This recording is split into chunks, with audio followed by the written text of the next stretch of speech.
Կարևորի մասին հաղորդաշարն է եթերում, բարև ձեզ։ Այսօր մենք կխոսենք Կապանում Իրանի Իսլամական Հանրապետության գլխավոր հյուպատոսության գործունեությունից, իսկ իմ հյուրը գլխավոր հյուպատոս պարոն Մորթեզա Վարամին Աբեդինն է։ Բարև ձեզ, պարոն Աբեդին, շնորհակալ ենք շատ մեր հրավերն ընդունելու համար։ Արդեն 3 տարի է հյուպատոսարանը գործունեություն է ծավալում մեր քաղաքում, մարզում։ Ինչպես կգնահատեք ընթացքը եւ առհասարակ արդյոք սպասելիքները ձեր արդարանում են։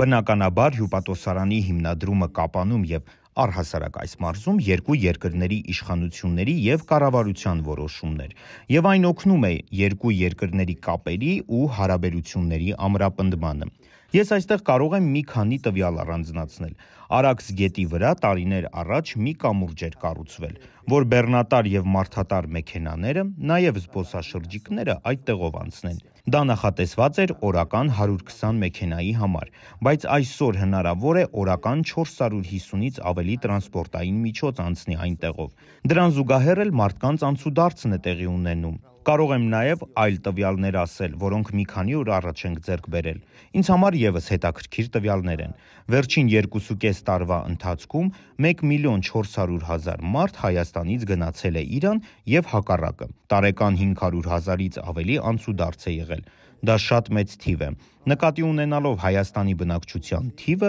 այս տվյալը շատ խոսուն է։ Երբ մենք նայում ենք այս թվերի աճին եւ առհասարակ մեր գործունեության ծավալին, ասում ենք, որ լավ կլիներ, որ հյուպատոսարանը շատ ավելի շուտ հիմնադրվեր։ Մարզային եւ համայնքային իշխանությունների հետ բավականին սերտ համագործակցություն ունեք, բնականաբար ձեր ծրագրերը իրականություն չեն դառնա առանց նրանց հետ այդ համագործակցության, ինչպես եք գնահատում։ Ուզում եմ առիթը պատե համարել եւ շնորհակալությունս հայտնել մարզպետարանին, համայնքապետարաններին եւ դրան կից կառույցներին։ Նաեւ ուզում եմ շնորհակալությունս հայտնել Հայաստանի կառավարությանը, առավել եւս արտաքին գործերի նախարարությանը, որ մեր բոլոր հարցերին պատշաճորեն պատասխանում է։ Առհասարակ վարչական տնօրինման ձևն այնպիսին է, որ պետք է գերադաս մարմնի միջոցով կատարվի մեր բոլոր քայլերը, եւ մենք էլ հետևում ենք այդ կարգին։ Բնական է, եթե մեզ քաղաքացիներ են դիմում, նաև փորձում ենք նրանց հարցերը բավարարել։ Մեզ դիմում են տարբեր մասնագիտությունների տեր մարդիկ։ Մենք հաճույքով բոլորին աջակցում ենք, համագործակցում բոլորի հետ, քանի որ հավատացած եմ, որ որևէ պաշտոն զբաղեցնելը մարդկային հարաբերություններից վեր չէ։ Իսկ մարդկանց ծառայելը մեր գլխավոր նպատակն է։ Մեր աշխատանքը, քանի որ կենտրոնացած է Սյունիքում, սյունեցիների հետ շատ ջերմ հարաբերության մեջ ենք, եւ վերջերս տոնել ենք մեր 3-ամյակը, եւ այնտեղ ես անդրադարձել եմ այս թեմային։ Մեր հոգեվոր առաջնորդ Ալի Խամենեին շատ գեղեցիկ բնորոշում ունի հայ ժողովրդի մասին։ Ինքը միշտ հայերին մի ածականով է նկարագրում, որպես պարկեշտ ժողովուրդ, իսկ պարկեշտությունը Իրանում շատ հարգի վերաբերմունք է։ Մեր հոգևոր առաջնորդն անտեղի հաճոյախոսություն չի անում, իսկ մենք նրա բնութագրումը ընդունում ենք որպես բացարձակ ճշմարտություն։ Այդ նկարագիրը սյունեցիներին ավելի շատ է բնորոշ։ Սեպտեմբերի 28-ին Կապանում կայացավ մշակութային փառատոն, հերթական, որը կարծեք թե ավանդական է դառնում։ Քաղաքացիներն էլ սպասում են արդեն այդ փառատոնին, ինչ էիք պլանավորել եւ արդյոք ամեն ինչ ստացվեց այնպես, ինչպես որ դուք էիք ցանկանում։ Սա մեր երկրորդ փառատոնն էր, որ նաև ուտեստի փառատոն էր։ Առաջին անգամ հայկական տաղավարներ էլ կային։ Այս անգամ միայն իրանական էին եւ հաստատ էլի կլինեն նման միջոցառումներ։ Մենք առհասարակ փետրվարին Իրանի Իսլամական հեղափոխության տոնն ենք տոնում, որն անպայման կկրկնենք։ Դա արդեն կպայմանավորվենք համապատասխան կառույցների հետ։ Գուցեև մեկտեղ ենք։ Ինչպես դուք ասացիք, ժողովրդի կողմից ընդունելի միջոցառում է։ Մի մասը ձեռարվեստին է նվիրվում, իրանական արվեստին ծանոթացնելու նպատակով, մի մասն էլ տնտեսական ուղղվածություն ունի։ Իրանական արտադրանքն ենք ներկայացրել, որ ժողովրդին օգտակար լինենք ինչ-որ չափով։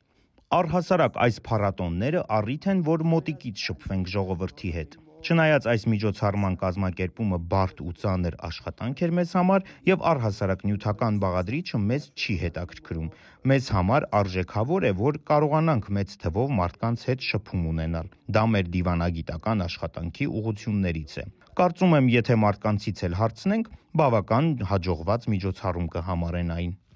Եթե կապանից հեռանանք մի պահ, Սիսիանում էլ եք այս ժամանակահատվածում հետաքրքիր փառատոն կազմակերպել, որին էլ սիսիանցիներն են սպասում, բազմաթիվ զբոսաշրջիկներ են այնտեղ մասնակցում, այնտեղ շատ ավելի մեծ ծավալի է։ Գորիսի հետ էլ, եթե չեմ սխալվում, քույր քաղաք ունեք։ Այսինքն սա նշանակում է, որ համագործակցությունը Կապանի շրջանակներից դուրս է գալիս, Մեղրիի հետ էլ, որ միջոցառումներ եք այնտեղ կազմակերպել։ Գնահատենք այս ամեն ինչը, որքանով է սա կարևոր միայն Կապանից դուրս գալու, որովհետև ինչպես դուք նշեցիք, ձեր դիվանագիտության գլխավոր մասը նյութականը չէ, բայց նաև այդ կերպ դուք այսպես շփում եք ապահովում հասարակությունների միջև։ Սրանք շատ լավ քայլեր են եւ ակտիվորեն էլ ընթանում են, բայց կարող եմ ասել, որ բավարար չեն։ Ես ինչքան շատ եմ շփվում ժողովրդի հետ, այնքան շատ եմ համոզվում, թե ինչքան կապեր կան մեր ժողովուրդների միջև։ Սա չափազանցություն չէ։ Եթե պատմության անիվը պտտենք, այն ժամանակ, երբ Իրանն ու Հայաստանը գոյություն են ունեցել քարտեզի վրա, շատ երկրներ չեն էլ եղել։ Խոսում ենք շատ հեռու անցյալի 2000 եւ ավելի տարիների մասին։ 2000 տարի առաջ տարածաշրջանում ինչ երկրներ գոյություն ունեին։ Իրան, Հայաստան, մյուսները չեն էլ եղել։ Շատ խոր անցյալ ունեն մեր հարաբերությունները։ Գանք լեզվամտածողությանը։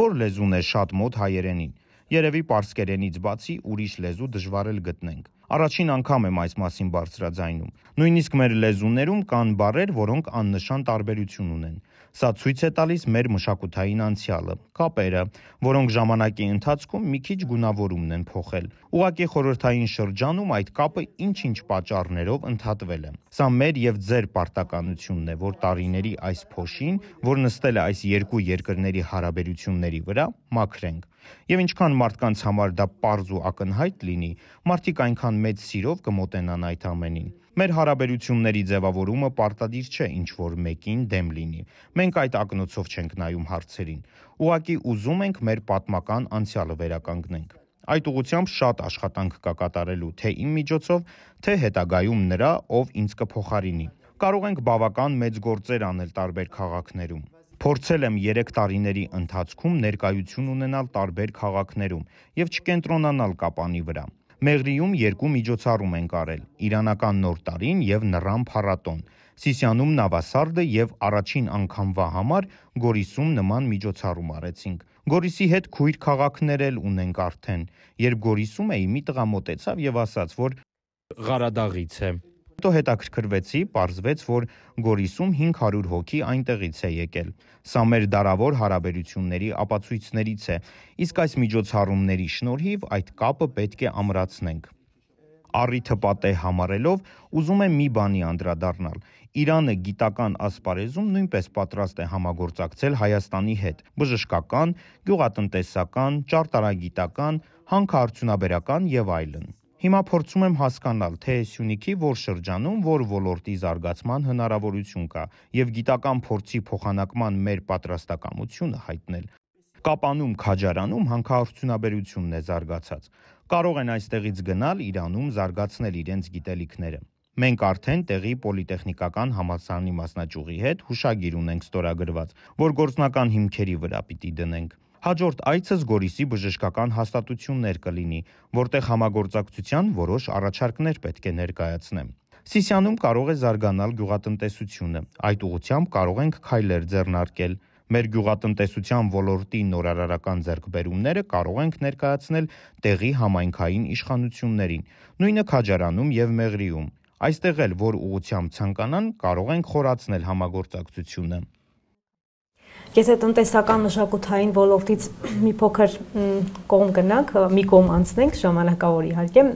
հյուպատոսարանը բավականին ծանր օրեր ապրեց այս շրջանում հունիսյան իրադարձություններին, Իրանա-իսրայելական այդ բախումների ժամանակ։ Ինչ արվեց այդ օրերին, փորձենք այսպես ամփոփել այդ օրերի գործունեությունը եւ սա եւս երևի մեկ ապացույց էր, որ հյուպատոսարանի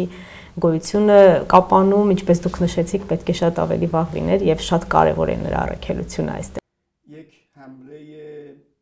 Շատ կարևոր հարցի անդրադարձակ։ Սա հանցավոր հարձակում էր երկրից վրա։ Մարդիկ, որ պիտի ճամփորդեին արտերկիր, անակնկալի եկան։ Մենք օրինակ շաբաթական ավելի քան 10 թռիչք ունենք Թեհրանից Երևան, եւ ցամաքային ճանապարհով եւս մեծ թվով քաղաքացիներ են տեղափոխվում։ Եվ այդ օրերին նրանց թռիչքները չկայացան, բայց նրանք պետք է հասնեին իրենց երկրներ։ Եվ Իրանում այդ պահին կային աֆղաններ, իրաքցիներ եւ այլ երկրների քաղաքացիներ, որոնց վերադարձի համար սահմանների փակման պայմանավորված հնարավորություն չստեղծվեց եւ ստիպված եկան Հայաստան, այստեղից իրենց երկրներ գնալու համար։ Եվ կային գործարար մարդիկ, որոնք առհասարակ այդ գծով երթևեկում են։ Բնականաբար մեծ թվով մարդիկ ստիպված եղան շարժվել դեպի Հայաստան։ Մի շարք լրատվամիջոցներ, որ Հայաստանի եւ Իրանի դեմ են աշխատում, եկան եւ ներկայացրին, որ դուրս եկողները փախստականներ են եւ փախչում են Իրանից, բայց իրականությունն այլ էր։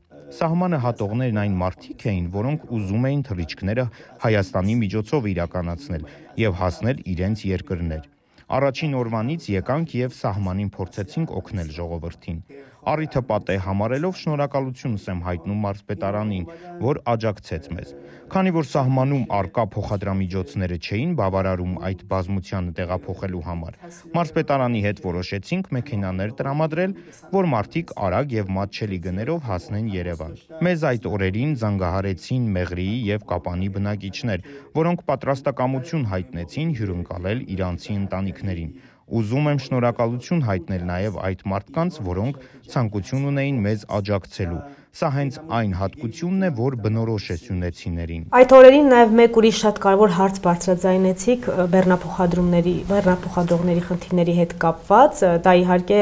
միայն կապված չէր այդ հակամարտության հետ, որ այդ օրերին կային, այլ առհասարակ այդ խնդիրը ժամանակ առ ժամանակ առաջանում է։ Որ փուլում է այդ խնդրի լուծումը եւ ինչպես եք դուք լուծումը պատկերացնում։ Կարող եմ ուրախությամբ ասել, որ այս պահի դրությամբ խցանումներ չկան։ Շատ լավ լուծում տվեց անցակետի աշխատակազմը խնդրին եւ բեռնափոխադրումները սահուն ընթանում են։ Երկկողմ բանակցությունների եւ համագործակցության շնորհիվ խնդիրը լուծվեց։ Քաղաքական մեկ հարց, որ այս օրերին բավականին շատ քննարկվում է, օգոստոսի 8-ին է վերաբերում այն համաձայնագրի, որ ձեռք բերվեց հայկական, ադրբեջանական եւ ամերիկյան կողմի միջև։ Իրանը պաշտոնական իր դիրքորոշումը իհարկե հայտնել է այդ մասին, եւս մեկ անգամ չէր խանգարում ներկայացնեիք Իրանի Իսլամական Հանրապետության դիրքորոշումը այս TRIP նախագծի վերաբերյալ։ Իրանի Իսլամական Հանրապետությունը ցանկացած գործողության, որը կնպաստի Հայաստանի ժողովրդի բարօրությանը, դեմ չէ։ Եվ վստահ եմ, որ այլ բան չեք էլ նկատել։ Կովկասը շատ կարևոր տարածաշրջան է, քանի որ դեռ մանրամասներ չեն էլ քննարկվել այդ ճանապարհի մասին, պիտի սպասենք, տեսնենք ինչ է այն տալու թե մեզ, թե հայերին։ Չնայած Հայաստանի իշխանությունը իրանական կողմին փոխանցել է, որ խնդիրներ չկան։ Մենք հավատացած ենք եւ ցանկալի է, որ այն, ինչ կկատարվի հետագայում, ի նպաստ հայ ժողովրդի բարօրության եւ խաղաղության կլինի։ Հուսով եմ երրորդ կողմերի ներկայությունը իրենց գործունեությամբ որևէ լարվածություն եւ անհանդուրժողականություն չի ստեղծի այս հատվածում։ Եթե երրորդ կողմերը ուզում են տարածաշրջանի համար լավագույն տարբերակ, ապա խնդրեմ թող անեն, բայց դա չօգտագործեն Հայաստանը բեմահարթակ դարձնելու, լարվածություն ստեղծելու համար։ Այս հատվածը միշտ էլ խաղաղության տարածաշրջան է եղել։ Ոչ ոք նոր լարվածություն չի ուզում։ Ցանկալի է, որ տարածաշրջանի խաղաղությունը այս ժողովրդի բարօրության համար օգտագործվի։ Իրանի Իսլամական Հանրապետությունը միշտ ձգտել է դրան, որ Հայաստանի ժողովուրդը խաղաղ ապրի։ Այս օրերին բավականին ակտիվ ընթանում է նաև հյուսիս-հարավի ճանապարհաշինարարությունը, բացի նրանից, որ Հայաստանի Հանրապետության համար է շատ կարևոր այդ ճանապարհը, կարևոր է նաև Իրանի եւ մի շարք այլ պետությունների համար, ինչպես է գնահատում ընթացքը, մանավանդ որ իրանական ընկերությունը այդ ամբողջ շինարարական աշխատանքների բեռը իր ուսերին վերցրել, հետևում եք արդյոք ընթացքին, բավարարում է արդյոք ձեր կառավարությանը այն տեմպերը, որով որ ընթանում են այդ աշխատանքները, որովհետեւ դա գիտենք, որ շատ կարևոր ճանապարհ է բոլոր կողմերի համար։ Սա շատ կարևոր ճանապարհ է։ Իրանական կողմում էլ ընթանում է դրա շարունակության շինարարությունը։ Ընդհանրապես բեռնատարները այդ ուղղությամբ որ գալիս են, գնում են Թավրիզ, այնտեղից Ջուլֆա եւ Նորդուզ։ Բավականին երկար ճանապարհ է եւ դժվարանցանելի հատվածներ կան։ Հիմա եւս կառուցվում է նոր ճանապարհ Թավրիզից Վերզեղան եւ Վերզեղանից Նորդուզ։ Թավրիզից Վերզեղանն ավարտվել է։ Բավականին լավ ճանապարհ է։ Վերզեղանից Նորդուզն էլ ընթացքի մեջ է։ Մոտավորապես 48 ամիս է նախատեսվել, որ ծրագիրը ամբողջական ավարտվի։ Իրականում սա կլինի նույն ճանապարհի շարունակությունը, ինչ որ Հայաստանում է կառուցվում։ Դա խոսում է երկու երկրների աշխատանքների սահուն ընթացքի մասին։ Ագարակից իրանական Կապալառուի միջոցով կառուցվում է 32 կիլոմետրանոց ճանապարհը, եւ շարունակությունն էլ Քաջարանի թունելն է կառուցվելու նույն Կապալառուի միջոցով։ Բավականին ակտիվ աշխատանքներ են ընթանում այդ հատվածում։ Այս 3 տարվա մեջ 200 անգամ անցել եմ մեղրի տանող ճանապարհով։ Դուք էլ եք շատ անցնում։ 3 անձնագիր եմ փոխել, շատ կնիկներ լինելու պատճառով։ Տարբեր եղանակներին եւ ժամերին՝ անձրև, ձյուն, մառախուղ, սառույց, գիշեր-ցերեկ, ամենածանր պայմանները տեսել եմ։ Հաստատ լսում եք, որ ժամանակ առ ժամանակ բեռնատարներ են ձորը գլորվում, եւ ինչքան շուտ այս ճանապարհը կառուցվի, բնականաբար բեռնատարների, մարդատարների, ինչպես նաեւ զբոսաշրջիկների երթևեկության համար նախընտրելի ճանապարհ կլինի։